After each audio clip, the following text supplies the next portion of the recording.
Electoral bond पर SBI की याचिका पर सुनवाई के दौरान सुप्रीम कोर्ट ने देश के सबसे बड़े बैंक को जमकर सुना दिया। यही नहीं, एसबीआई की तरफ से पैरवी कर रहे देश के नंबर 1 वकील हरीश साल्वे पर बैकफुट पर नजर आए। 5 जजों की बेंच की अगुवाई कर रहे chief justice DY Chandrachud Salve की हर दलील को काट रहे थे।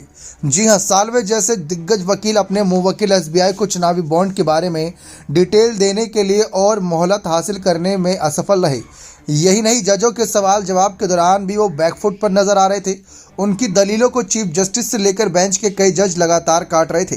कई बार तो ऐसा लग रहा था कि साल्वे जैसे वकील की दलील जजों को प्रभावित नहीं कर पा रही।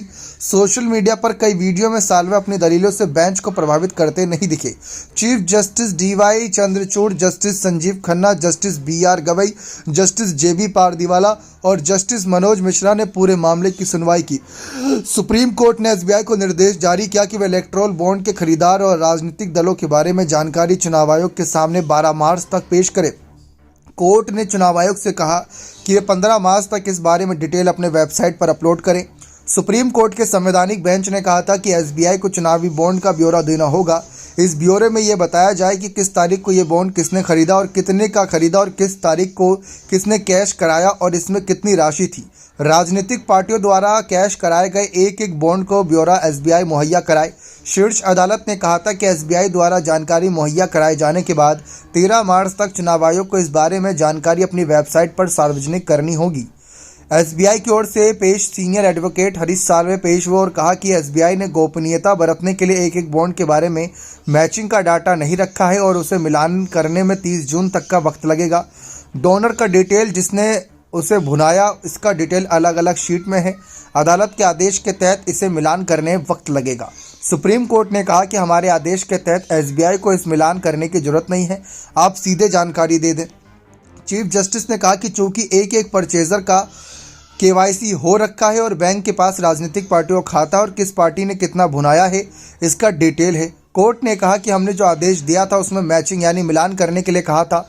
हमने आपको कहा था कि डोनर और राजनीतिक पार्टियों के डिटेल पेश करें। ऐसे में आपने जिस आधार पर वक्त मांगा है वह हमारे आदेश में नहीं है। सुप्रीम कोर्ट में एसबीआई के वकील साल्वे ने इस बात को स्वीकार किया। एसबीआई के पास बॉन्ड के परचेजर का डिटेल है। सुप्रीम कोर्ट के चीफ जस्टिस ने कहा कि हमारा आदेश 15 फरवरी का था। 11 मार्च को सुनवाई के रोज 26 दिन बीत गए। आपने मैचिंग यानी मिलान के लिए 26 दिन में क्या किया? आपने इस बारे में आवेदन में क्यों नहीं लिखा कि क्या किया? अदालत ने कहा कि एसबीआई से कहा गया है कि वह इलेक्टोरल बॉन्ड के खरीद का डिटेल और खरीदार का डिटेल एसबीआई के पास है। साथ ही एसबीआई के पास राजनीतिक पार्टियों द्वारा इसे बुनाए जाने का डिटेल भी है। जस्टिस खन्ना ने कहा कि राजनीतिक पार्टियों की डिटेल है कि कितने बॉन्ड किसने बुनाए। कोर्ट ने कहा कि जो जानकारी एसबीआई से मांगी गई है वह उसके पास उपलब्ध है, ऐसे में वह डिटेल 12 मार्च तक पेश करे। सुप्रीम कोर्ट ने चुनाव आयोग से कहा कि वह 15 मार्च को शाम 5 बजे तक इलेक्टोरल बॉन्ड के बारे में जानकारी अपनी वेबसाइट पर अपलोड करे। सुप्रीम कोर्ट ने 15 जनवरी को इलेक्टोरल बॉन्ड स्कीम को खारिज कर दिया था।